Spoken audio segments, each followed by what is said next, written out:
Everything recording. It looks like we're good to go. And intro.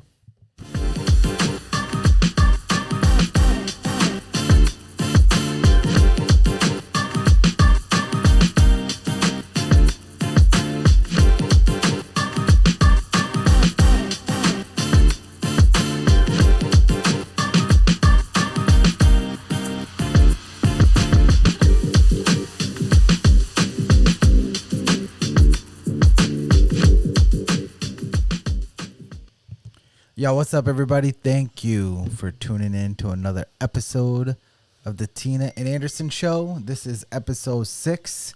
So if you guys are still watching us, thank you. We appreciate it. If you are subscribed, thank you also for that. I appreciate it. You can follow us on Instagram and on TikTok. And for those who are tuning in for the first time, I am Anderson. This is my wife, Tina. We are married. We've been married for 21 years. We have 3 children.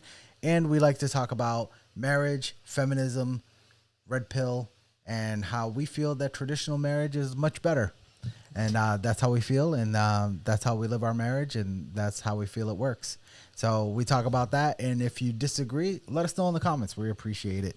So we just wanted to, so today in this episode, we're going to talk all about feminism.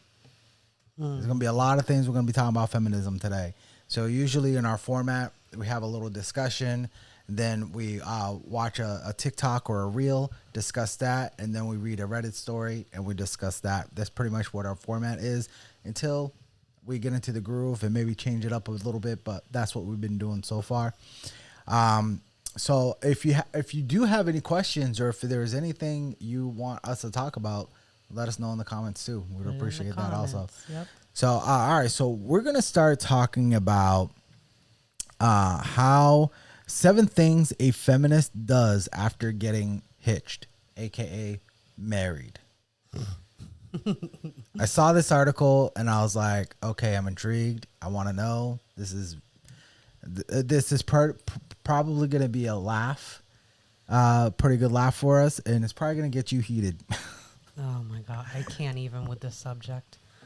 Yeah, so I mean, to us, feminism is what I feel, what I believe that it started off was, women wanted to work, make their own money, and they wanted to vote, things like that. Fine. But what it turned into is it's morphed big time. What it turned into is women can be better than this, women are better than this, women are better than this, and this, and this. And men suck. Well, you forgot to mention that part. Yeah. Feminism is basically teaching the hatred of men and trying to convince women that we don't need no man. Yeah. Which is bull, and we all know it. Right. So it's a poison that whenever it seeps into something, it's a poison. Yeah. And it's going to wreak havoc. If it seeps into your marriage, not good. Yeah, seeps into the church, not good. Mm-mm. Seeps into your family, not good. Seeps into the schools, not good.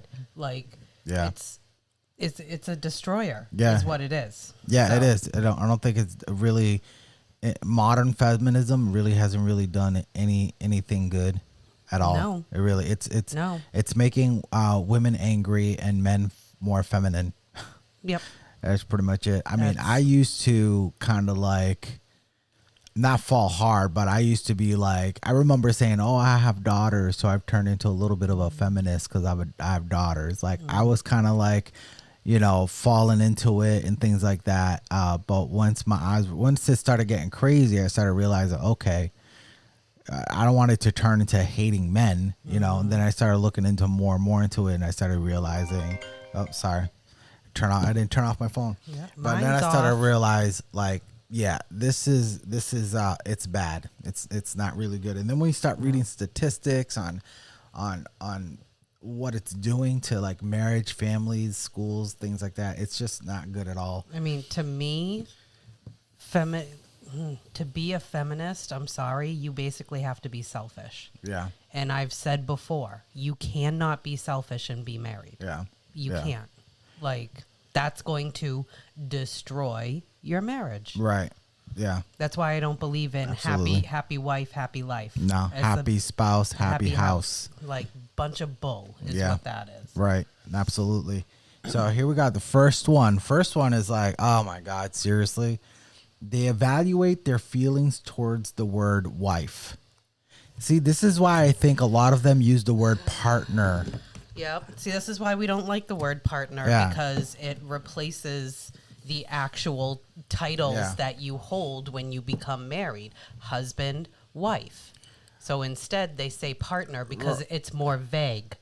Yes. It's more vague. Yeah, it is. I'm going to look up the definition of the word wife and just see what it says. Wife? I thought you were going to look up definition of partner. A woman joined to another person in marriage, a female spouse. Mm-hmm.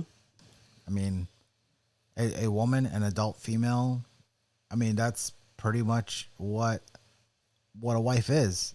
You're an adult woman, female, and you're married. Who is married? Yeah, so you're a wife joined to another person in marriage, a female spouse. So for them to be like, for them to evaluate their, like, what are you trying to say? Like you're not a woman? I mean, it's like, oh, I don't believe in labels. I'm sorry, there are labels because that's how we can identify things. Well, it carries respect. Yeah. When you are married, I feel that's, oh my God. When we first got married and you were introduced me as your wife, oh my God. I'd be like, I'm somebody's wife. This is crazy. Even when it was like we were like engaged and I would say like, oh, this is my fiance. Like it holds a meaning. Yeah. Respect and I don't know what's the word I'm looking for. Like it's something big. And you should be proud of it. Yeah. And then, like, it's an honor. Yeah, that's the word. You should feel like it's an honor, not like it's tearing you down because somebody called you a wife. Yeah, let me read into this and see what they're trying to say here. So it says here. How come you don't have it up on the screen? Huh? No? I'm nearly 3 years into this, and I still don't know. So this is the person writing this article. So, and I still don't know how I feel about the word wife or husband. They seem artificial. How is it artificial when it's literally, like binding? Like you have a marriage license.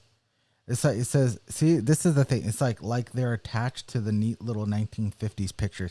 Everybody brings up the 1950s when it comes to feminism. Yeah. Yep, they want you to picture what Hollywood has portrayed to you, what went down in the 50s, when it's not accurate. See, it says here, words matter. Spouse is clinical, partner ambiguous, and marital aid makes people look at you funny. Okay. That's me looking at you funny. Yeah. So this is a funny look. What?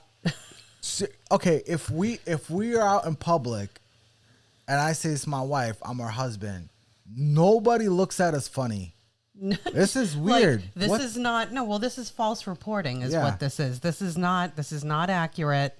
And it's just opinion, but they write it up as an article as if it's freaking fact, like it's some sort of news. It's not. It's just how they feel. It says here, it's opinion. So it continues. Only wife and husband are truly clear and accurate, right? But they both have a substantive amount of baggage. Or they hold, like, if you're somebody's husband, if somebody knows that you're married, they know that, like, your life probably looks a certain way. You know what I'm saying? And then same for me. Yeah. Like, I'm somebody's wife, so that, like, I live with my husband and I have duties and he has duties, and we keep our house afloat and we keep our life organized as possible. Right. And we're trying to raise 3 decent human beings together. Yeah, this sounds like a person that's a little delusional and just trying to find things they don't like. Bitter. So it also continues here. It says the divide between the genders is more implicit than the more casual boyfriend and girlfriend. At least those words sound the same. Okay, being a wife seems perilously close to being a wifey or a dear little wife from Dickens. I mean, okay, so or something else weird and demeaning. Why? Why is it demeaning? Why is that demeaning? Because that's what they want you to think. When you hear the word wife, it means slave. Yeah, that's what it means to these feminists. I think a lot of girls would think it would be cute if their husband said wifey or my dear little wife. What do you want me to say? My dear large wife? I think every wife would be offended. It's such poison. It's such poison. So lastly, it says much of the first 12 months may be devoted to figuring out semantic problems or maybe like finding problems that are not there. And let's not even discuss the agonies of the name change situation. Was not agonizing. Put in the comments if changing your name after you got married was like a nightmare. I'm sure people have gone through things, maybe because somewhere the process got screwed up. Yeah. Or something, or like they thought it was all set, but it wasn't. I do not recall excruciating like process changing my name. It's just you hit the Social Security first, you do right? the Social Security, and you got to change on your license, and like I do not recall, and we were pretty young when we got married. It's funny. Most feminists, like, for you, it's gonna happen. So in this podcast, so feminists are pretty much mostly liberals. And liberals fall into the sex change type of thing. And when people do their sex change, they change their name. So is it okay to change their name then, but not when it's marriage? What's the problem? Oh, it's because you're saying, I bet you what they'll say is if you change your name when you're married, it's like your husband belongs to you. Yeah. Okay, No. Your wife belongs to you. Your wife is, you said the other way around. What'd I say? You said because your husband belongs to you. Because your wife belongs to your husband. That's what I meant to say. Yeah. Your wife belongs to your husband. No, that's not what that means. That's not what it is. You're becoming one family, and you go into your marriage, and people. There are women that hyphenate their name. I'm glad you didn't. I'd rather you not. I wouldn't have. I was proud to change my name it's to like your. Every man. This is what I don't understand. It is seen as such a bad thing. The husband. When I was like, I used to. Are you kidding me? I used to write Tina De Silva in my books when we were in middle school. Yeah. Tina De Silva. I would practice writing it. Right, because husbands usually are the leaders of the family. So you take the husband's name. He's the leader of the family. He's the head of the household. He wants to be able to keep his name going. Yeah, that's how the name. That's why you change your name to the so you can keep the last name going. My name ends with me. Yeah. I mean, my girls obviously won't be carrying on the name, so the De Silva name dies here. Yeah, we didn't have any boys, so. But it's okay because when I'm gone, I'll be with Jesus, so I won't care what my name is doing down here. It's not gonna matter. So that was number one. Number two is they examine the shift in societal expectations. Okay, what? Say that again. Societal expectations. So basically, what society is gonna expect of you as a wife. And I'm curious to know what this writer thinks, what society expects, and if it's something normal, if they don't like it. So here we go.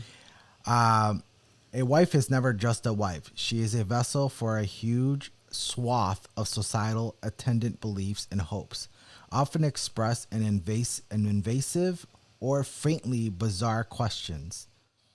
A wife will often be interrogated about whether she will have children. Okay, the husband too. You get married, people go, "Oh, so when you guys gonna have kids?" They ask the husband first thing also. People want to know, yeah.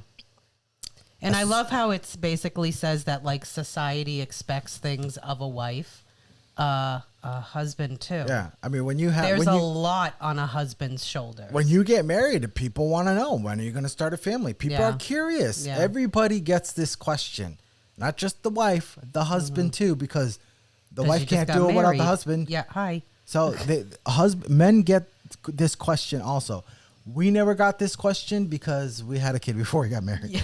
Yeah, we already had one child. But I know men who got married and then they were asked this question.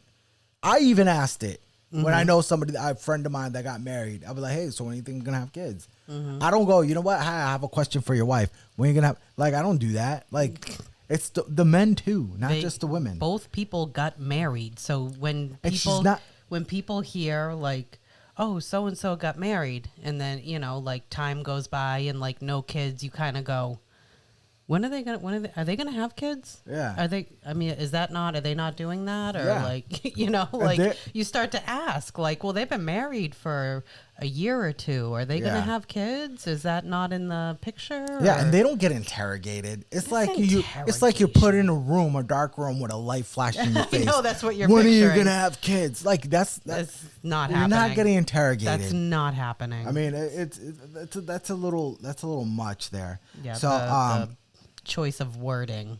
So so it says also her choices about working and whether her husband is truly okay if she brings home more money than he does.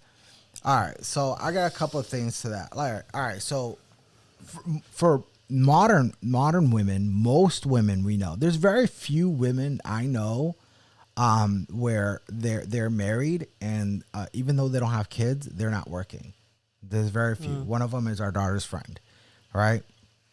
And but most modern couples, when they get married, they're both working. Usually, she stays home when they have a kid. So, I really doubt anybody's asking, you know, if she's gonna stay home. Maybe mostly when she has a kid, she'll probably ask that question. But what is wrong with that? See, that's the thing. What's wrong with asking that question? This article wants you to be picturing, as it's speaking about things, they want you to be picturing in your head how horrible marriage would be. Like the wording choices that she's using and what she is like illustrating through words in your head. Right. Like it's very purposeful, like what she's trying, and this is what we're talking about. The feminism is not like it used to be. We want to vote, we want to work, we want blah blah blah, all the things. Like, yes, okay, absolutely, we fought for those, absolutely, but this is what we're talking about. Yeah, that it has turned into now. This article is trying to make marriage look like a horrible idea. Right. And all it's going to do is it's going to beat you down as a woman because that's how you're seen in marriage. Yeah, I don't think most women are going to be upset about that, about being asked like, "Oh, are you going to?" Unless some when I was an apprentice and we weren't making a lot of money and she was home, guys asked me, why isn't your wife working? Yeah, he gets that question. Guys were like, why isn't your you're struggling. Wife working? Why isn't your wife working? Like they don't understand the importance of her staying home. And us, it was a season. We struggled for a season, and it was worth it because it was better that she stayed home with the kids. It was worth it. We were trying to set our life up based on one income, right. You know, and like clearly that was going to be hard going through what we were going through. Yeah. You know, like you switching your career and having to kind of try to build that up to a point where it, you know, brought in more money or whatever. But like, if you have two incomes, you're going to live off of two incomes. Yeah. I mean, it's hard not to. Yeah, you have to live not only within your means, but beneath your means. Mm-hmm. Like, say if we were to be like, okay, money's really hard right now, let me go back to work. Right. That wouldn't have been extra money. No. And we take my entire paycheck and put it into the savings account. a lot of times. It would not have ended up like that. Right. We would have started, you know, living off of two incomes and then depending on two incomes, and we would not have been able to set things up in a way where I'm able to stay home and we're comfortable. Right, because a lot of times it's not making more money, it's budgeting. But like going back to like what you said after you read the article, like what's so bad about that? This is the problem. Right. Women staying home, and it's the feminist movement that like is all about women unless you go against what they think is the way you should live. Right, yeah. Like it's looked at as like bad. If like, believe me, I've been a stay-at-home mom, a stay-at-home wife for a long time. I understand how I'm looked at. I understand. But it should be like a flex. I think you're the only stay-at-home mom on the street. Yeah. We have a lot of working, or a lot of working women, a lot of single women that work in our neighborhood. Yeah, well, they bought a house, so now they got a mortgage. They got to work. Yeah. Well, our next door neighbor, she bought it and now she rents it out to another couple. Yeah. So it's so backwards. It's not looked at as like respectful when you choose to stay home, build your life around one income so it works for the entire family, and choose to be home, take care of your household, raise your kids instead of paying somebody else to raise them. Like the way that feminism looks at that it's horrible. Right. And this is exactly what I'm talking about here. Like, it's not the old school feminist movement where you're just fighting for rights. And for me, I feel like women have the right to do anything they want right now. So it's almost like they don't have anything else to fight for.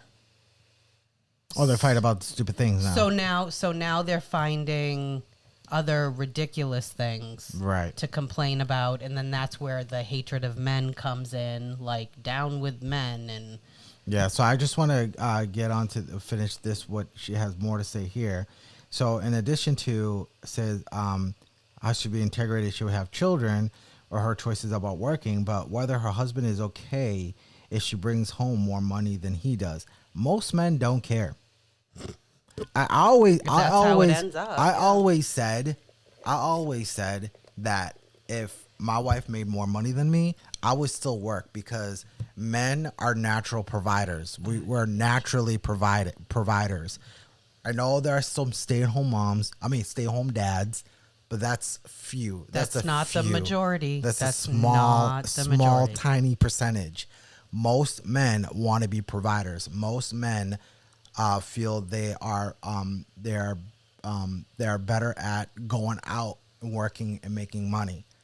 I think it's mostly the women that will have a problem if they make more money than their husband. Yeah, see, if you look at it on the flip, like you just said, yeah. Yeah, because there are women that divorce their husband once they make more money. It's happened. All right, so so she is expected to be part of a combined unit and to have moved into a realm of solidity and mortgages and perhaps a little bit more social conservatism. What's wrong with that? You're part of a unit. You mean your own family? And you get get to create a family. And mortgages. You buy a house. You get to join in. You get to make your own family and buy a house. That's terrible. That's bad. See, it's how it's portrayed. It's the wording that she's choosing, and like deliberately trying to make this look like a very bad idea. When like, are you kidding me? Yeah. So, okay. Then it says a little bit more social conservatism. This is what in parentheses, this is what this says. This is what they think like social conservatism is. It says, I've known married couples who stubbornly revert to undergraduate partying styles to confound friends' beliefs that they should be boring now. So basically saying, oh, we're married. Change your lifestyle because we're married. I don't know who your friends are, person who's writing this, But I don't know anybody who does that. Oh, now that we're married, our friends got to be boring. That makes no sense. I don't know where this person got this, but this is asinine. This is insane. Wait, what does it say? It's saying like your friends need to be boring. Says I've known couples who basically throw a party and bring their friends. So it says to confound friends' beliefs that they should be boring. So basically saying we're gonna have a party without our friends and bring them over and tell them, hey, y'all gotta be boring now because we're married. I have a best friend who goes out all the time. He has his friends that he goes out with all the time. Goes out to clubs. They go out to Boston. They all go out drinking or whatever. I don't do that. And he knows. When he hangs out with me, we do other things. And we're best friends. And I never told him, hey, bro. I say, hey, bro, now that I'm married, you can't do that stuff. Nah, he can do that stuff. He's his own man. He just doesn't involve him. It's out. Hey, when he does other things that I don't do, he has other friends that he does that with. He knows not to ask you right. Like, oh hey, we're going to the club. You want to come? Like, yeah. no, just I don't. I'm married. Just like I go mountain biking, he don't. So I don't ask him to go mountain biking. Yeah. He's not gonna ask me, hey bro, I don't go mountain biking, so you can't either. So this is a dumb statement. If you have friends that did that, they're not your friends. All right, Sarah. Adjusting to this new weight of ideas about your life, often by complete strangers, may make you thoroughly confused. Then don't adjust your life based on complete strangers. Based on strangers. So she's basically saying like other people's opinions. Yeah. On what? You being married? Nobody's going to have an opinion about. Like, is there going to be a debate? Everybody, once somebody gets married, we must all have a debate on if we are okay with them being married. Yeah. Like, this is like insane. It is insane. This is insane. Yeah. This is why we say the feminist movement has gone way too far. Yeah, I mean, way too far. Yeah, it has, because this whole thing, number 2, they examine the shift in societal expectation. It's all bull crap. All right, let's move on. Who's doing that? Yeah, on. Let's move on to number 3. So they get angry about changes in status and legitimacy. Who's they? I think the wife. It's because the article is about 7 they things. Or society? No. I think the feminist, because it says 7 things a feminist does after getting hitched. Oh, okay. So I think they mean the feminists. So they get angry about changes in status and legitimacy. Say, I personally found the sudden validation of womanhood entailed in being a wife incredibly infuriating. Okay, read that again. So it says, I personally find the sudden validation of womanhood entailed in being a wife incredibly infuriating. Why is it bad that a woman wants to be a wife one day? She wants to marry a man. Why is that a bad thing? I never hear men saying, oh man, I get so mad when my bro says, or when men say they want to be a husband, they want to have a wife. Only feminists say that. Why is that a bad thing? Okay, let's continue. It is they're using a lot of big words here. They're just trying to sound really smart. They're trying to sound really smart while throwing you off. Yeah, it is substantively insulting to tell women they are not completely grown up or mature until they get married. Nobody's saying that. Maybe the grandmas, but nobody is saying like you're not a person until you get married, or you're not a woman, you're not a grown up. Like our oldest daughter is 24 years old. We're not telling her. We're not telling her she's not a grown up. Well, she's a grown up till she moves out. That's what I say. But I'm not saying you're not a grown up. You're not married. She's 24 years old. She's working. She paid cash for her own car. She pays me rent because she rents the little in-law apartment we have here. She's a grown woman. So I don't know who your friends are. I mean, I would understand maybe the grandmas, the 70, 80, 90-year-old grandmas, because society was mostly like that. But even so, like, why is that bad? Why is that bad? Well, it's almost like they're saying when you get married, you're going to learn things. Okay? Yeah. You're going to learn to be unselfish. Yeah. You're going to learn to be loving. You're going to learn to be a mom. You're going to learn to be a wife. Yeah. Yeah, people settle in when you get married and, you know, like you start to like settle into that married life. How are you settling in? Because you're learning as you go. Right. Nobody knows what it's like or how it feels to be married unless you are. Right. That's why, like, I'm sorry, we're not going to take advice from somebody who's never been married on marriage advice. Yeah. You know what I'm saying? Right. Or it's... I don't know if she got this article based on, like, I don't know if she spoke with a few feminists that got married and she just compiled list and wrote this article. I don't know. It does, maybe it'll say in the bottom. So, okay, Noah says, as if there's something special about femininity that can't possibly be accessed unless you have a good fortune to find a person who wants to keep you around forever and sign papers to that effect. So you're banking on the fact that the person you're marrying does not want to be around forever. Well, I mean, it says here, it says, like, I mean, why is that not special that somebody wants to marry you and be with you for the rest of their lives? They're saying that's, like, basically what this womanhood is based on, is being married, that basically, like, having a man that wants to marry you. That's what your life is based on. I mean, it's not. You have a life out. There are married women that are doing incredible things, and they're still a wonderful wife and a mom. You can get married and not lose yourself. Yeah. I promise you.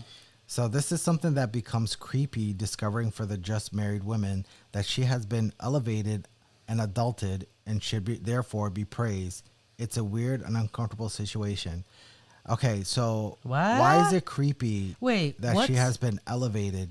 I mean, I don't think she's been adulted because she's married, but elevated, I mean, she's a wife. That's a great thing. He should be elevating her. He should treat her better than he treats anybody. Yeah, I mean, anybody. You got somebody in your life that has made you number one in their life. Mm-hmm. Why wouldn't a woman want that? Why is that creepy? Because they're trying to spin it to make marriage look like a very, very bad idea. Yeah, it's just terrible. I would never want my daughters to think this way. All right, so number 4. They have to explain their decision to less marriage-friendly friends. Wait, what happened? It says they have to explain their decision to less marriage-friendly friends. So basically, they have to explain why they're married to people who don't believe in or don't believe in marriage. Why do you have to explain anything to anybody? They don't have to. It says marriage. These are dumb really reasons. Dumb. These are really these are way out there. So it says marriage history is not very savory for the feminists. It's never really been about the validation of female agency. It's mostly been concerned with the transferal of ownership of women for economic purposes into ownership of women dynasties of preserved familial honor. Okay, there has been kings who'd marry their daughters out to have an alliance with other kingdoms. Yeah, it's done that. It's where back when there was traditional marriage. I mean, I kind of, Mary was arranged marriage with Joseph, and sometimes back then, parents would have their daughters married off, because sometimes there'll be a dowry, and sometimes they would need the money. That's and that cultural. happened. That's a cultural thing. Yeah. But I mean, you think it was easy for the men? Sometimes men are like, I'm marrying this girl, I don't even know her. So she's writing an article about, and she's using things that are not a majority situation. Yeah, it's not going like that. Not here in Western civilization. It's not maybe going out on, really. Maybe out east it's still happening, but not here in Western civilization. We said, it's a cultural thing, but it's not even if you add in the cultures that do this, I don't even think that they're the majority. Yeah. You know, so why is she even like, oh, ownership? Yeah. And Yeah, it's like, not going on here in America. such a false. Yeah, so it continues here. It says it can be a very feminist institution when you're inside it, shaping it to your own form, as I discovered.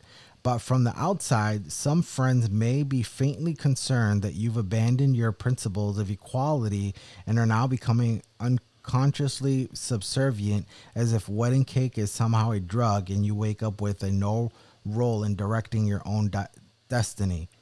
See, that's a terrible way to look at marriage. That you have no destiny. So you married me, that means you have no destiny anymore. Well, it's also saying in there that your friends are going to be like, what's going on with her if she's treating her husband good and she's prioritizing time with her husband. So your friends are they're used to hanging out every weekend. We hang out, we're all single. You go and get married.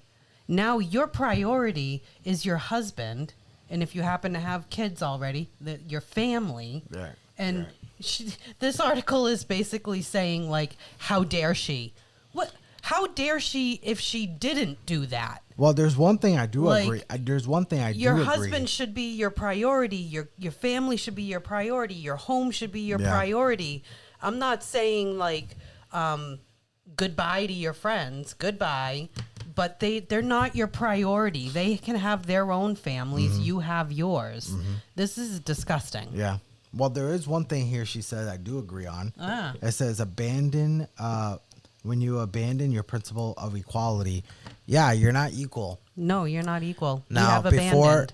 before the people who want to attack us and start, pulling out your keyboards, when I say men are not equal, I'm not saying that one's more important than the other. My wife is equally important. My wife's just as important as me. She's a human. I'm a human. She's a parent. I'm a parent.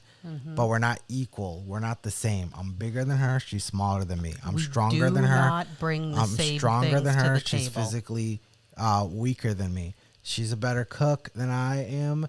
I can build things she can't. I'm more. I can handle being out in the cold when it comes to snow blowing the driveway than she can. All right, I'm more masculine than she is. I'm more decisive. I'm more logical than she is. Just because she's not as logical as me does not make her stupid. When I make when I make a logical decision, I need to know how she feels about my logical decision. So like you can't. We complement each other because we are different, because we are not the same. And it works. That's on purpose. God did that on purpose. Yes. We are not supposed to be the same. We are not supposed to be equal. We are not equal, but we are equally important. Yeah. And we bring different things to the marriage. Yeah. Can I go out and go snow blow? Sure. But you do it, and why is that a bad thing? Right. Why is it like, oh, well, are you saying that she can't, or that you won't let her snow blow? Like, everything gets twisted when it comes to the feminine mindset, the feminist mindset. Right. Like, no, it just like in the reverse. Well, why are you doing his laundry? Can't he do his own laundry? Of course he can do his own laundry, but why would he? Why would he? He's busting his butt all day at work, on roofs, in attics, in the basement, in the freezing cold, in the 100-degree weather. And I'm going to come home and say, listen, I did all of our laundry. I just didn't do yours because you're an adult. Go do it yourself. There are some women doing that. That's why I'm saying selfishness has no place in marriage. Yeah. That's selfish. Yeah, I mean, if you're gonna marry your husband and you don't want to do anything for him, why'd you marry him? So anyways, like that's another thing that's looked at as bad. Like if you're expected to do stuff for me because you're the man, and you should be treating me like a queen. But if I do stuff for you, it's because you're controlling and I'm your servant. Yeah. This mindset is insane. Yeah, it is. It is. So it says, okay, so here we go. So founder of the feministing Jessica Valenti, so I'm assuming that's a book. Uh, feministing. I think it's feminism and manifesting together. I never heard of this book. I'll never read it. So, founder of Feministing, Jessica Valenti, had to deal with furious friends who felt getting married was a sop to the patriarchy. Oh, the patriarchy, honey. Oh, the patriarchy. That's why I wish we could have uploaded this video that we found and we couldn't get it uploaded. If there's a patriarchy, how did I have some female bosses in my life? I had some bosses that were female. How come when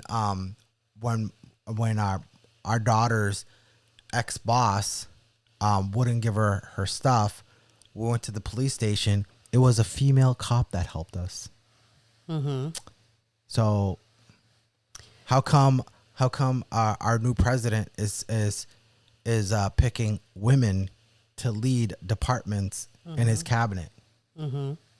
Because of the patriarchy, honey. It's crazy. It's crazy. Women can go out for any job they want. Yeah. The thing is that they don't. Men do the hard labor job. Yeah. And that is not to say that some women don't, do labor jobs. They're firemen, they're police, firewomen, policewomen. In construction, he's an electrician. He's definitely known some female electricians.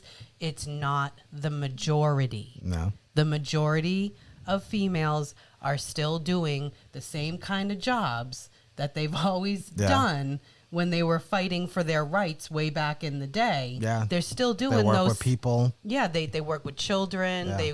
They work in offices. Yeah. Those are the majority of the jobs that are held by females. Most nurses are females. Most secretaries are females. Most teachers are females. Yeah.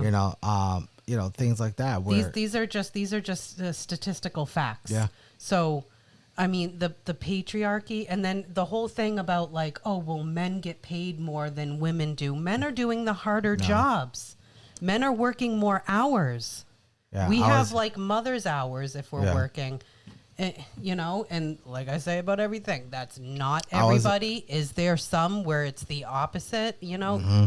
Absolutely. But we talk in majority sense here. I mean, I was in the union and there were women, electricians, and we're all getting paid the same. But is it the majority?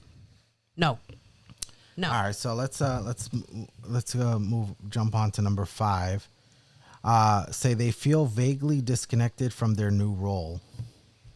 I mean, I don't know how. If we're talking, this is something you wanted. Well, if we're talking, it's the beginning of your marriage. Might you feel a little scatterbrained?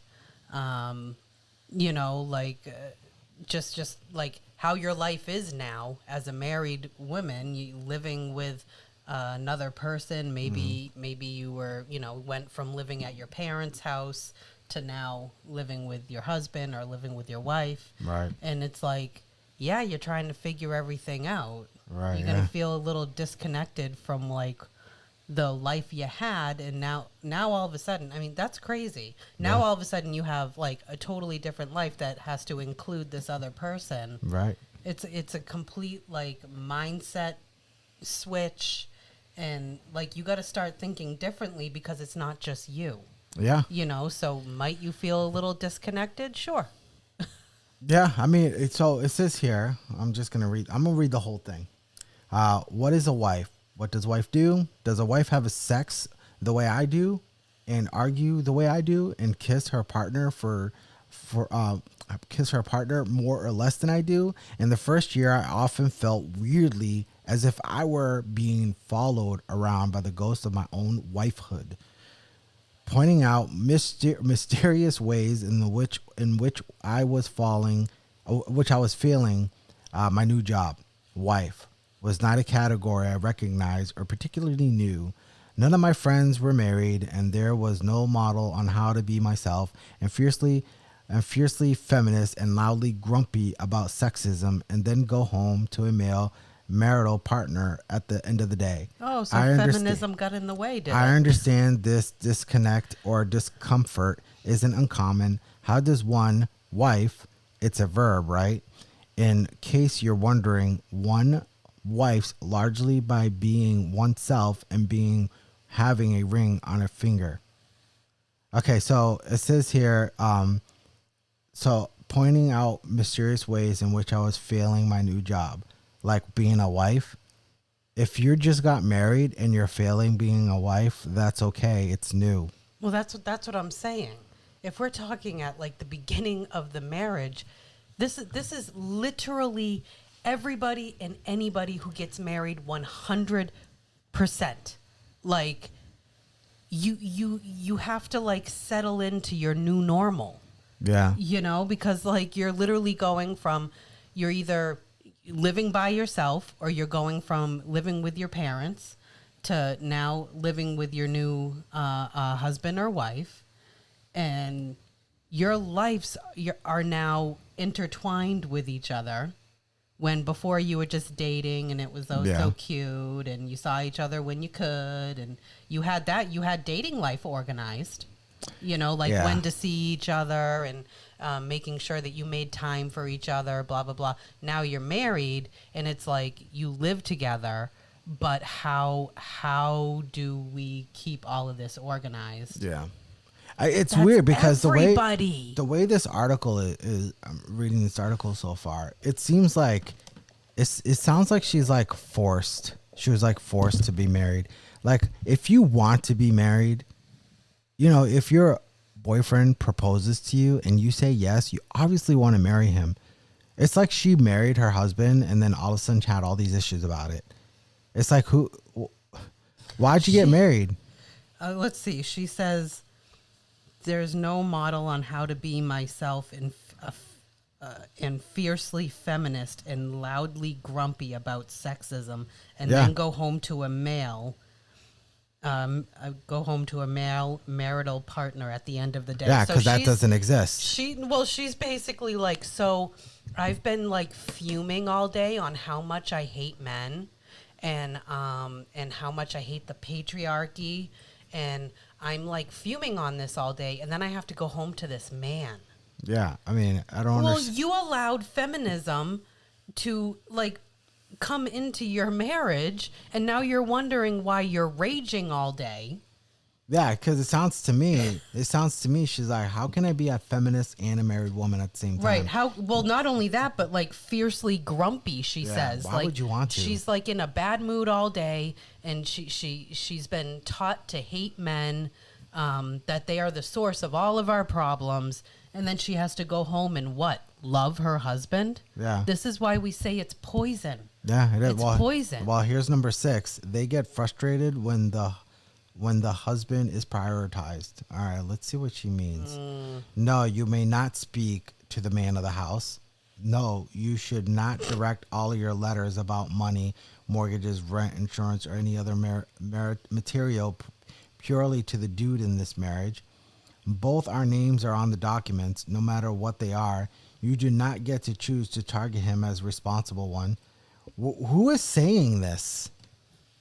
Feminists. So maybe in the 50s and 60s, it maybe it would, because the men were the ones, because the women didn't want to deal with it. But now women do, which is like, fine. Women were home if we're talking back in the 50s and the 60s, when it was more common. Yeah. For that women were home and the men were working. Of course, the documents are going to have his name on it. He's the one that makes the income. Right. So let me finish my point. What I was trying to say is exactly to that point. But like now it's different now. Like I make the money. She pays the bills. I don't sit with the bills. She does. I organize it, and I have a whole thing. So she knows what's going on with the bills because it's our money. It's our money. Now, if she didn't want to do it, if she didn't feel comfortable, I would be like, fine, I'll take care of it. But she took it on. Which it's no problem. I'm not sitting here going, you're not taking care of the bills, you're not paying them. I'm the man of the house. I'm doing it. No, if she wants to do it, it's fine. I have no problem with that. Yeah, So see, and it's just that's how you work together. Work with your husband. And don't get mad. Nobody's saying that. Nobody's calling. If both of your names on the bill, nobody's saying, "Oh, let me talk to your husband." These companies, they don't care. no. If they're calling you, it's probably because they want your money. So they don't care who they're talking to. So And this is kind of bull crap. Well, and that kind of ties back to the last paragraph you were talking about with like how she was like, "Oh, like I don't know how to be a wife," and blah blah. You learn, like with us when we first got married, because I grew up with my dad worked, my mom stayed home. My dad worked, he made the income, so he paid the bills. I remember watching him set up his little TV tray. Well, he was an accountant, so. He set up his TV tray, and he would have all the bills out, and he paid the bills. So when I got married, it was just, okay, yep. And we were both working then, but I still thought the man pays the bills. Yeah. So this is how our marriage was at the beginning. And because you're learning as you go, we figured out that doesn't work, that I would probably be better at taking that on and keeping that all organized. Yeah. So that's something that changed in our marriage, and it only changed because we were learning as we go. Well, obviously you started to stay home. Yeah. So instead of I have more time to spend on something like that than you that's working, Yeah, and then saying your husband's the most... Okay, if somebody's saying your husband is more responsible, it's probably because he is, not because he's a man. All right, so this is particularly important in our house because my dude and I are hopelessly in very complementary ways. If you pick the wrong partner to ask, the thing will not be done, whatever it is. So number 7, the last one. They recognize your marriage does not invalidate their equality because you're not equal. You're not equal. God, that word. You're not the same. No. If you wanted to be equal, then women would be fighting like heck to get their jobs in the sewer.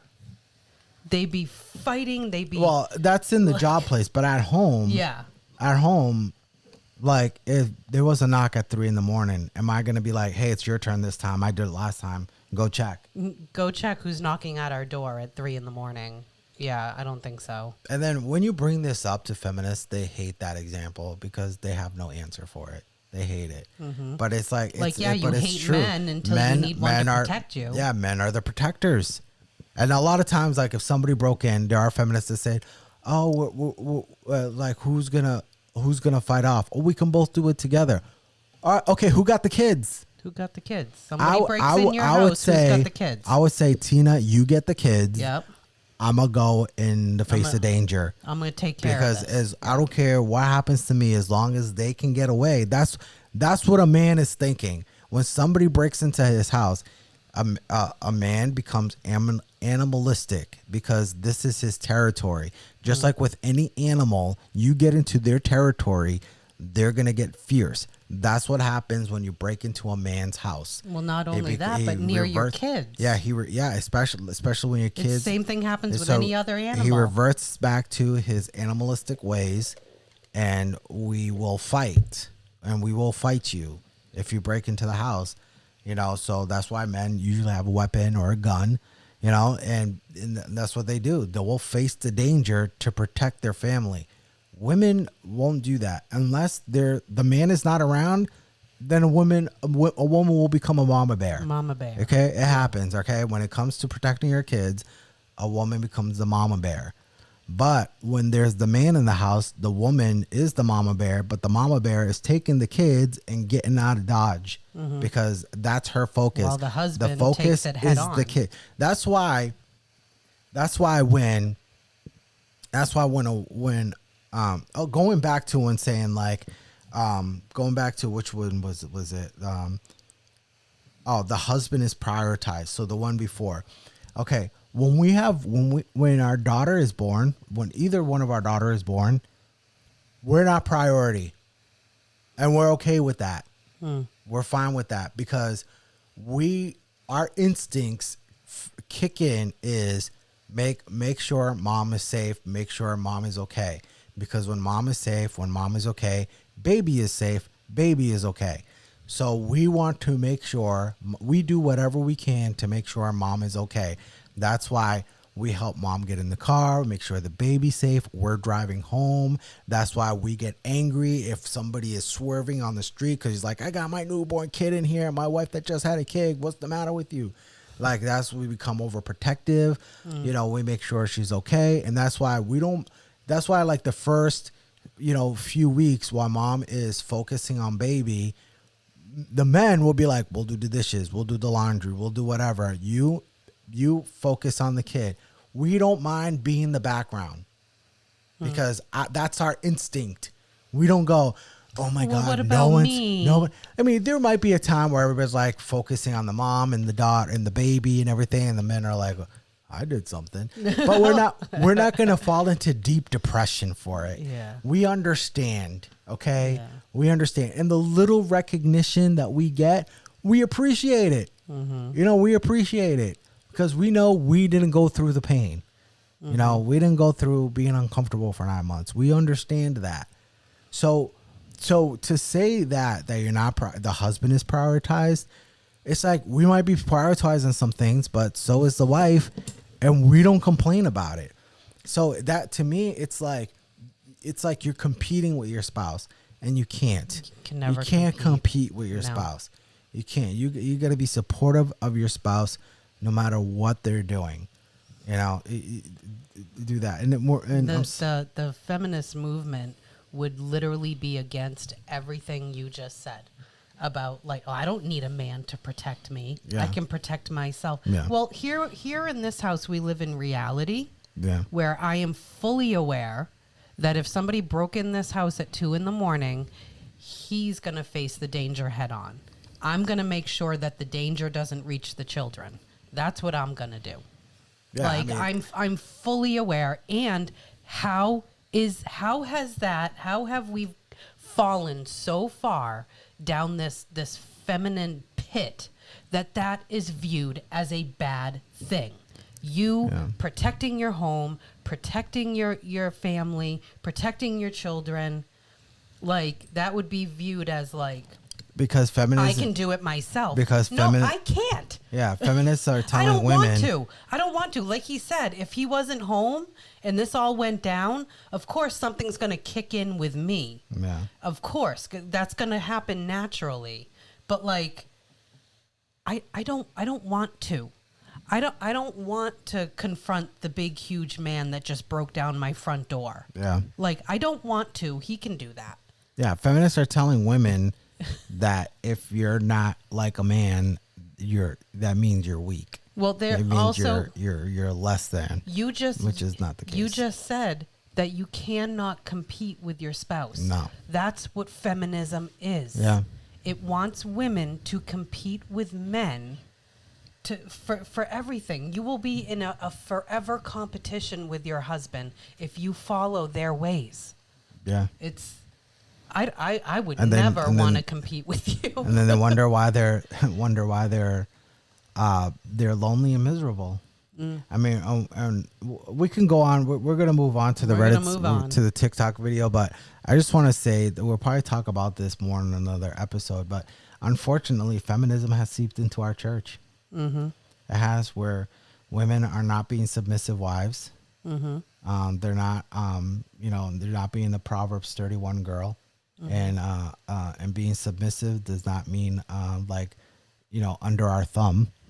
Women have no problem going to work and submitting to their boss, who would fire them and replace them at a moment's notice, but not submit to their husband, who will go through to the ends of the earth for them. They'll walk through fire for their wife, and you won't submit to your husband. Yeah, and it is biblical to submit to your husband.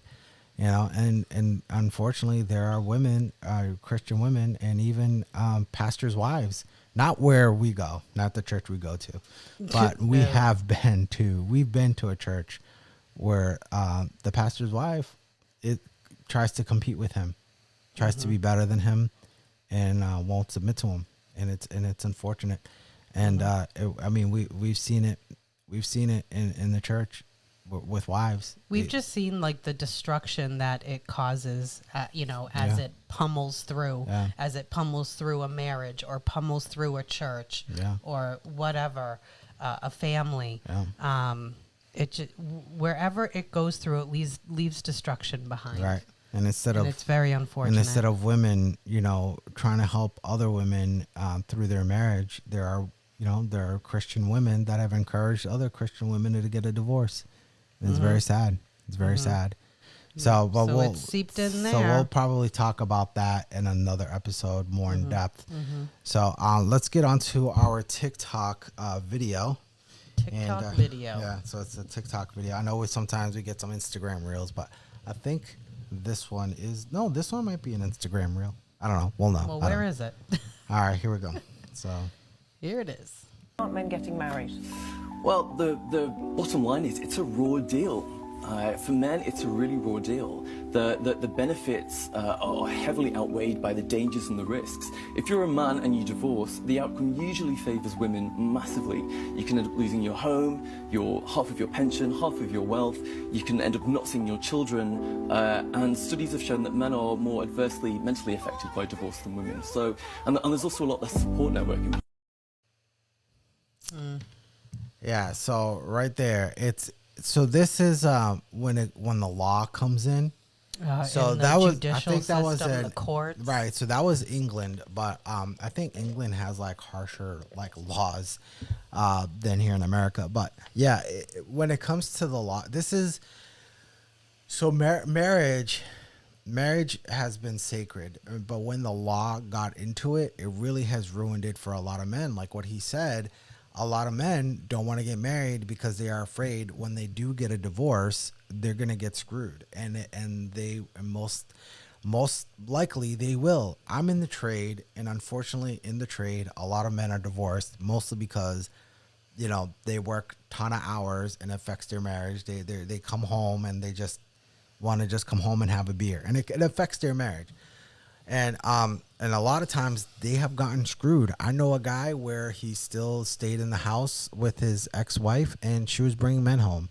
I know a guy where his wife left him for another man and she got custody of the kids.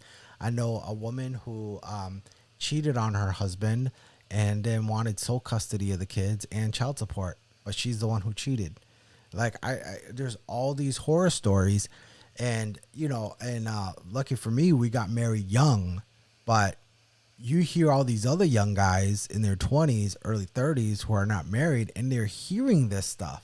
They're like, why do I want to get married? Now you're hearing this on the internet. Now you got TikTok, you got Instagram, you got the YouTube. red pill. Yeah, you got the red pill community coming in and doing even more damage. A lot of the guys in the red pill do not believe in marriage, so they're listening to this, and these guys don't want to get married because to them they're good. They're like, what does it benefit me? The risk. I'm gonna get. They do not feel like the risk is worth it because men do get screwed. I mean, luckily in Florida, they have taken away the no-fault divorce. And women are going insane, feminist women, because to them, they feel like now you're going to get stuck in abusive marriage. Okay, that's a fault divorce. That's not a no-fault divorce. If you're getting abused, yeah, you can leave. And also, they passed the law, which I totally believe in this, is if she cheats and she leaves, she ain't getting nothing. I mean, if he cheats, then yeah, she should get something, right? He cheated. He broke the marriage. But if she cheats and leaves, yeah, she ain't getting nothing. And feminist women, our heads are exploding over this because they cannot screw men in the end. Men commit suicide because of this. Men end up in jail because they can't pay child support. I know there was a story of a man who was paying child support and he had to pay alimony. And the alimony and the child support was more than what he was making. And he's petitioning the court. He's like, I can't give you this. This is more than what I make. And the court's like, I don't care. So he ended up going to jail. I mean, that's not fair. What about the story of the guy who was in jail something like 5 years or something?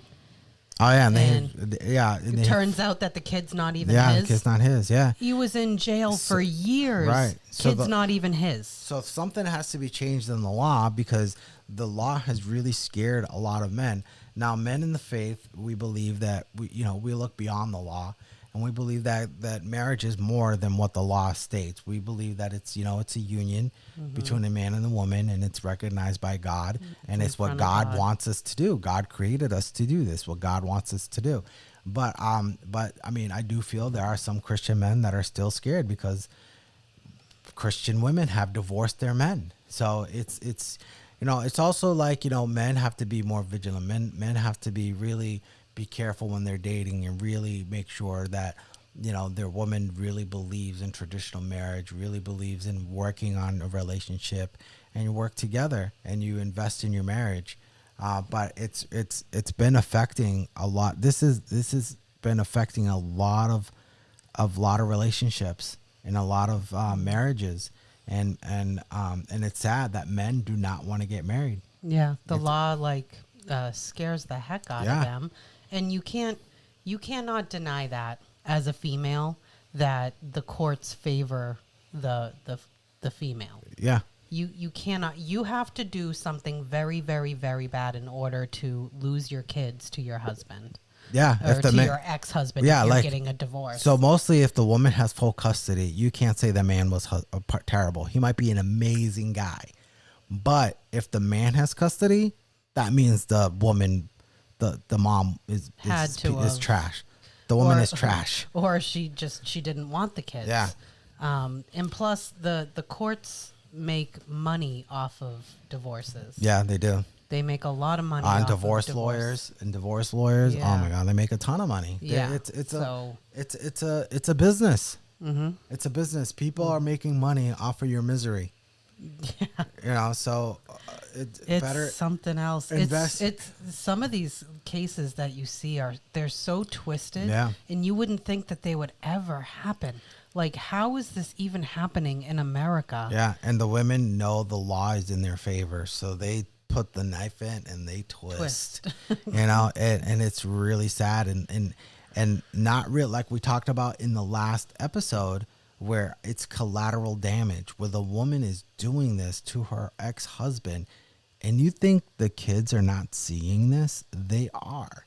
And it's really kids are going to be affected whether you can admit it or not. Yeah, it's going to warp their idea on how marriage is, how relationships work, and it's going to be warped, and they're going to be damaged. And if the woman's only goal is to devastate her ex-husband at the expense of her children, it's really sad. It's really sad to see that. And So this video it's accurate. Yeah, it's accurate because the courts show us this in case after case after case after case. Yeah, and then there's this law. It's called common law marriage. So if you live. Yeah, if you have a boyfriend, if you're a boyfriend and girlfriend and you live together for more than 10 years, I think. I don't know if it's that long, but I thought it was 10 years. If you live together for a certain amount of years, that's common law, and that you can be treated like a marriage. So if she left, she could take half your stuff, and you're not even married. Not even married. Not even married. The law is so corrupt. So yeah, these laws need to change. Yeah, need to change. And then if a man is wealthy and he marries a woman and he wants to get a prenup, she gets mad. So he's not really protecting himself against you. He's protecting himself against your family. Because if you divorce, who's going to be in your ear? Your family and your friends. You're like, you should take him for this. You should take him for that. Take him to court. And when you have a prenup, you both decide what you get. It's not just him. You both got to decide. That's a major misconception of prenups. Like, you have a lawyer, he has a lawyer. Yeah. You all sit down, and you're basically doing it so nobody gets screwed. Right. But meanwhile, when you think of prenup, you think oh, that's so the man can keep all of his stuff and she can't take it. Yeah. But no, it's so nobody gets screwed. That's what it's for. Most of the time, men don't want to destroy their wives. Even if she's the one that left and cheated, I mean, there was a story the other day about a woman. She didn't even have her kids, and she wanted child support. Obviously, the court didn't grant her it because he had the kids, and then he said, "Do you want her to pay child support?" He's like, "No, I just want my kids." He didn't care about the money. Yeah. He just cared about the kids. Yeah, the kids. You know, that's mostly what men think. They don't. They're not thinking about the money because we can go out and make money. We don't need it. You know, that's mostly how we think. So that's on that. So, I mean, as you know, more episodes, and you know, as we go on, we're gonna talk more about the red pill. There's so many. I can share some Kevin Samuels, which I love Kevin Samuels, but there are some things he says I totally do not agree with. Thank God. Thank God you don't agree with them. Yeah, but there are some things. So I'll probably find some of these videos in the future, and we'll listen to it. We'll break it down.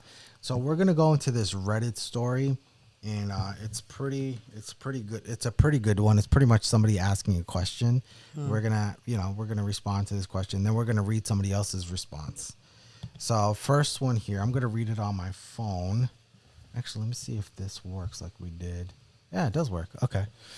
All right. So so it says here, can you be a feminist and participate in a marriage?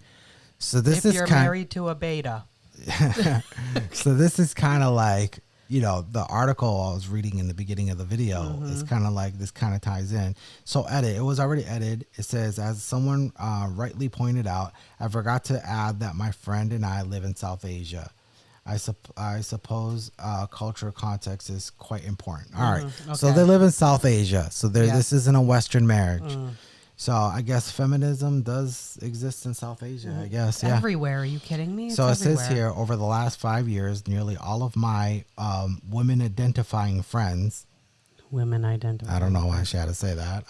Women would be fine. Have gotten married. And if it doesn't seem as though marriage has particularly enhanced their lives in any way. Interesting. So number one, if anything, I see them overly relying on their husbands and their husbands' social networks for companionship and friendships. Okay. You can make your own friends too. You don't have to rely. Nobody's telling you to give up your friends because you get married. Yeah. So I need to know more context. Is it because of that, or is it because are their husbands forcing them to only be friends with their friends and not to have their own? We need more here. I mean, it says they're overly relying on their husbands. Yeah. Basically for friendship. Okay, I'm sorry. I'm a very, very big believer in being friends with your husband, with your spouse. The red pill will say no. The red pill will say no. He's my best friend. He has been more in my life than out of my life. This is what, like, that's a bad thing. Yeah. Like, if you don't have somebody else as your best friend, if you were to say your husband is your best friend, then it's like, oh, what are you, like a loser? You have no friends, so your husband is your best friend? No, I've just, I've prioritized my relationship with him, and clearly we've developed a very good marriage, friendship.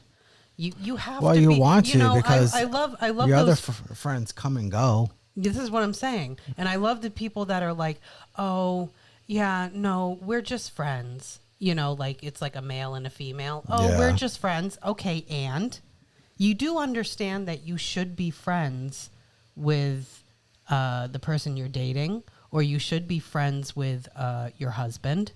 Like, I don't understand the concept. Like, well, I don't want to date him because we're just friends.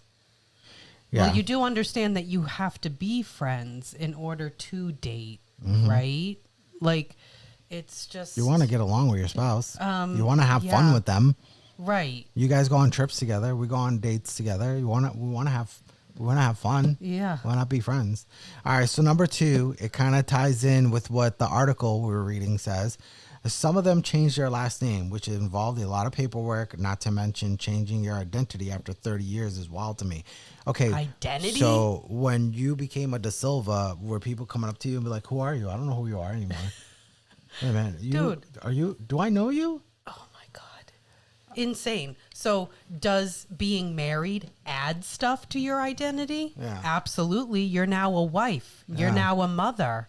You don't lose your identity. But That is terrible. to lose yourself because you got married.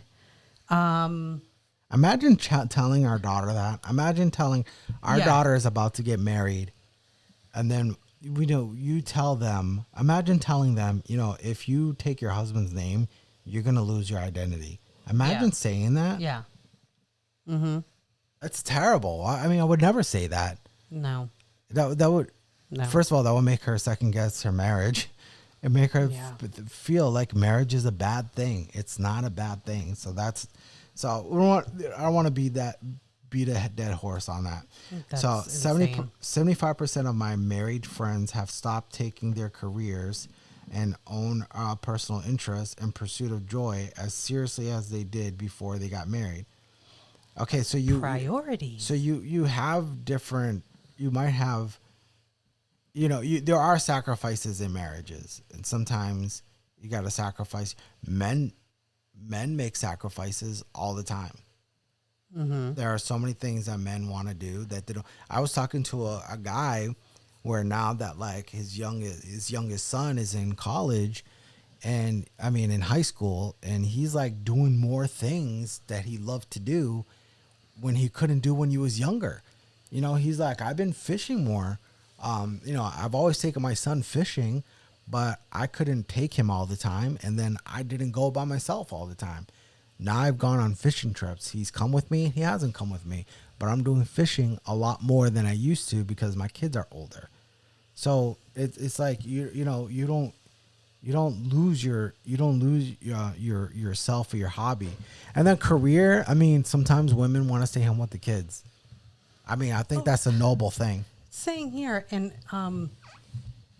married friends have stopped taking their careers and own personal interests and pursuits of joy as seriously as.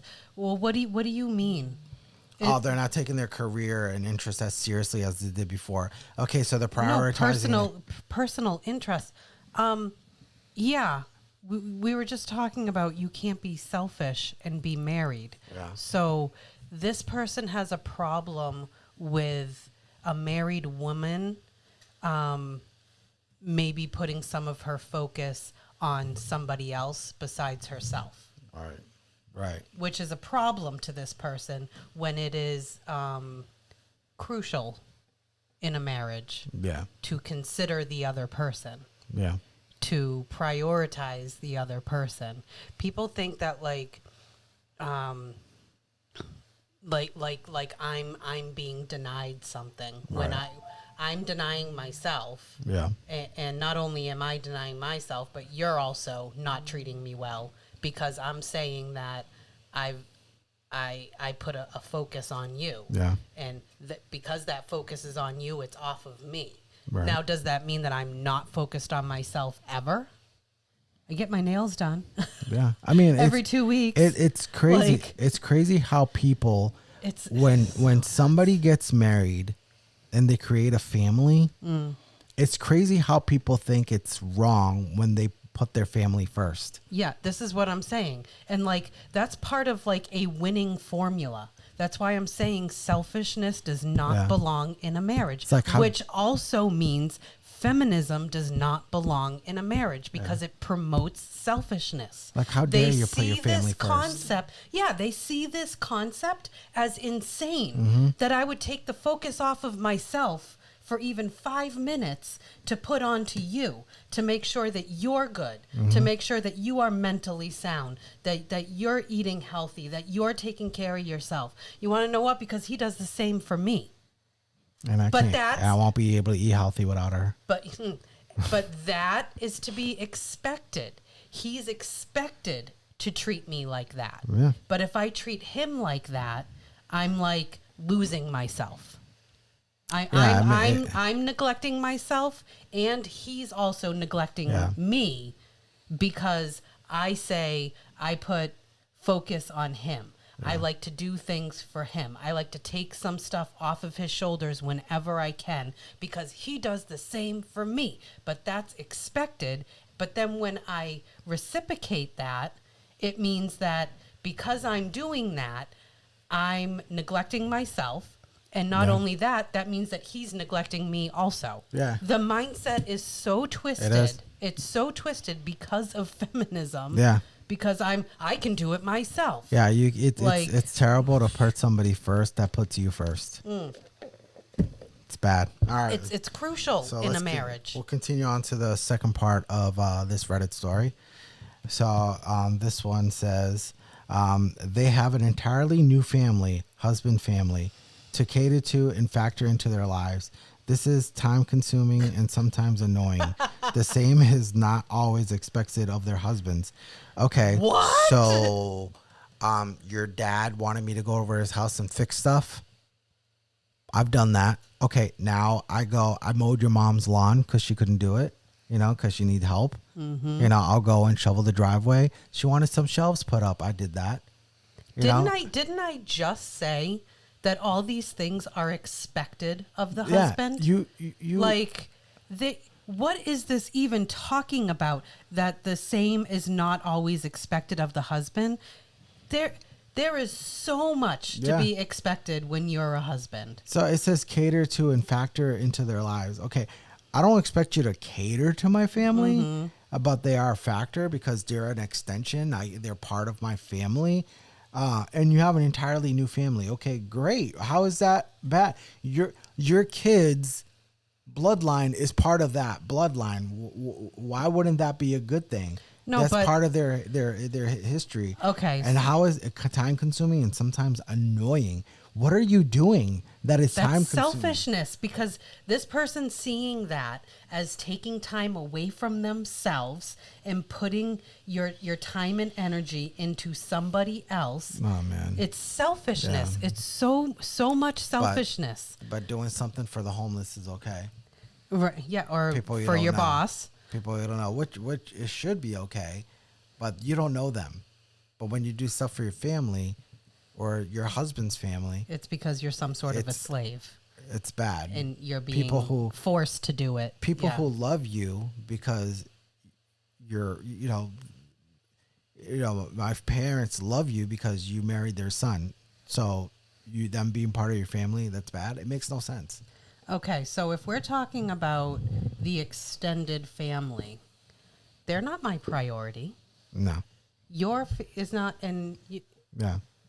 They're not. are there times when it is necessary, like with all that my mom just went through, and you want to help her? Yeah, we help. but As our parents age and get older, of course we want to factor in helping, Right. okay, But me, and being there. But like, they're basically saying that like, I don't have any time for myself or anything because I'm over here catering to your family. that makes if no you're sense. if you're taking a good majority of your time and putting it on your spouse's family, that's probably going to end up being a problem in your marriage. Yeah. Because like we've said before, this is priority. Yeah. This is where your priority, your time and your energy goes. Right. And you cannot be taking away from that to cater to your extended family.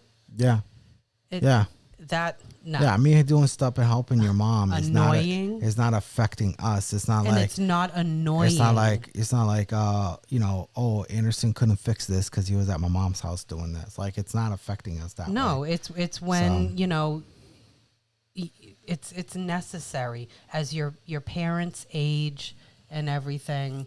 Yes, you want to help and you're going to be there, as much as you can, but it can't affect this. All right, yeah. Well, this That's one, the number thing. 5, it says this is an entirely subjective observation. I bet you it is. But I feel like they've become less interested in the world around them.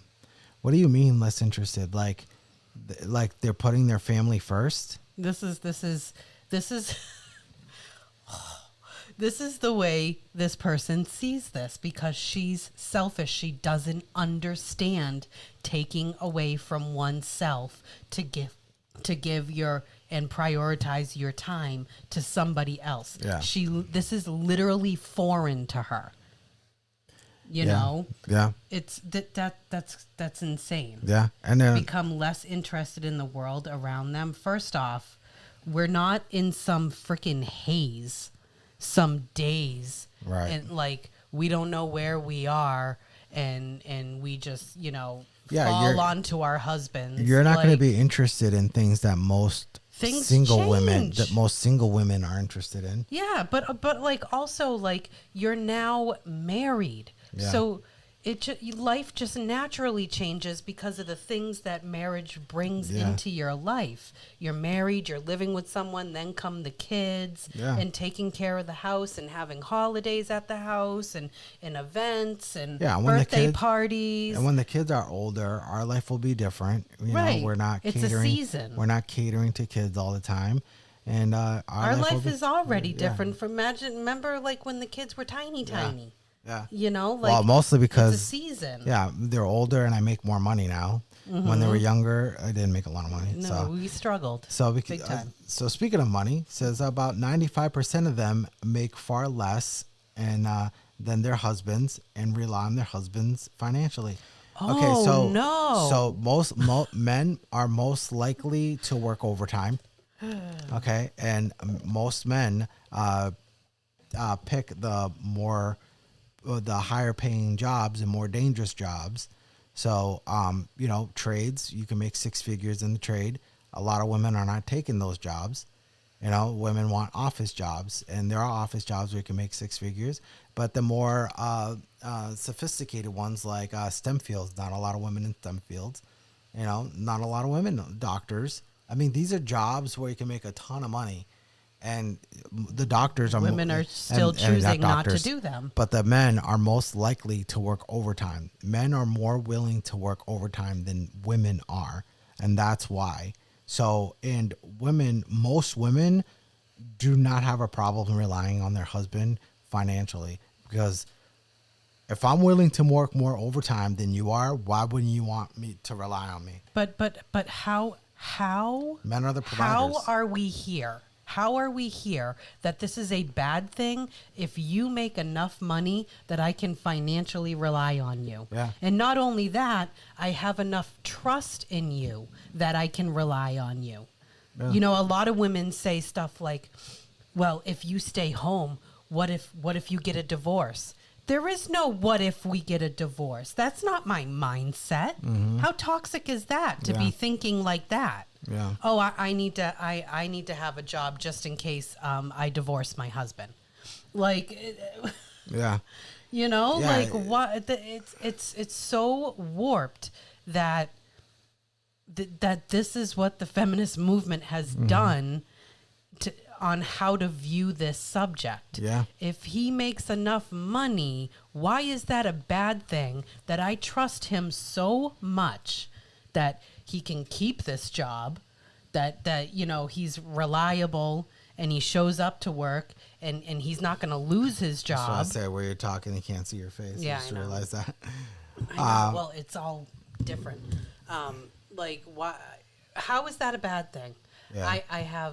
You have to have a lot of trust in someone, for just to stay home, because I trust that you're not gonna lose your job, Right. because you're a good worker, you're a hard worker, you work for a good company, like you make good decisions when it comes to your career. Mm-hmm. How is that a bad thing? Yeah, and most women would not like it if they made more money, if their men made less money than them. Most women wouldn't like that. I mean, you see these TikTok videos where these guys asking girls, how much would he have to make to date you? $500,000, like these insane amount.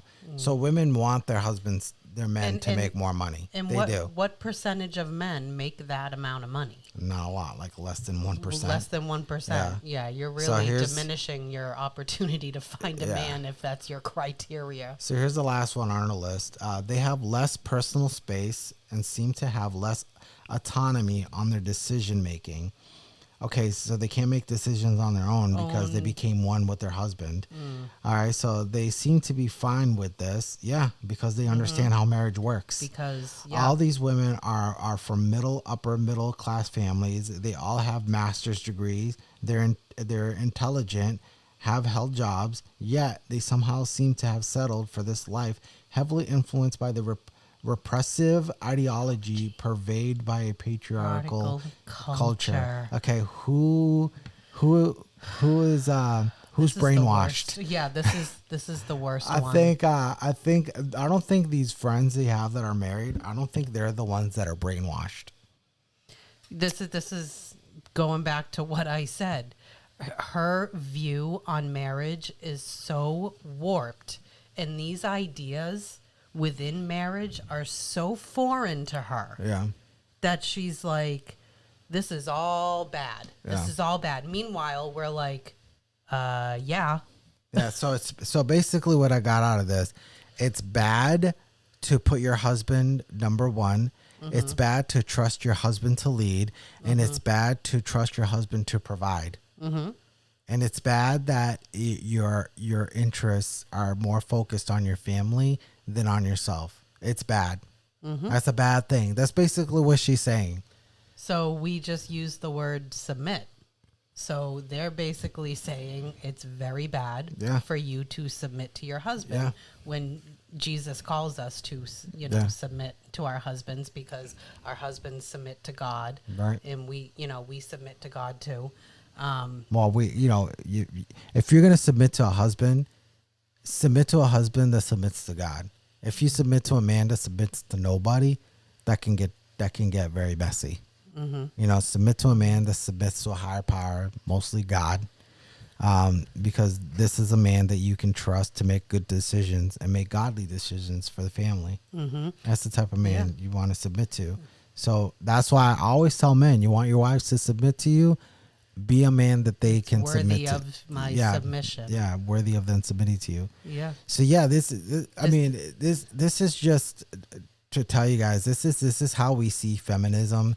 They see marriage as a bad thing. They see that being with a man and relying on your man is a bad thing, it's so and that foreign. you lose yourself if you're a woman and you're married. You lose yourself. I've never once wanted my wife not to be with her friends, not to have interests. Like you went with your friends a couple weeks ago, and I wasn't bugging you, going, when are you gonna come home? I was wondering when you were coming home, but I wasn't like, when are you gonna come home? You can only be there for 2 hours. Next time you hang out with your friends, it's gonna be another 5 years. Yeah, see, and that's how they want you to see marriage. If she wants to hang out with her friends, she hang out with her. But if she's gonna go clubbing, then I'll be like, okay. No, see, and I wouldn't because I'm a married woman. That's not my scene, and I'm also in my 40s. That's not my scene. But yeah, I mean, this goes back to how feminism views submission. Yeah, and it's so foreign to them that you could find such a good man to be your husband that you can trust and that is worthy of your submission, because that's not everyone, Yeah, I'm going to look for a Bible verse on marriage just so, we can, see what we're talking about. So it says here, this is usually for the men. It says Proverbs 18:22, he who finds a good wife finds who he can't even read. He who finds a wife finds what is good and receives favor from the Lord.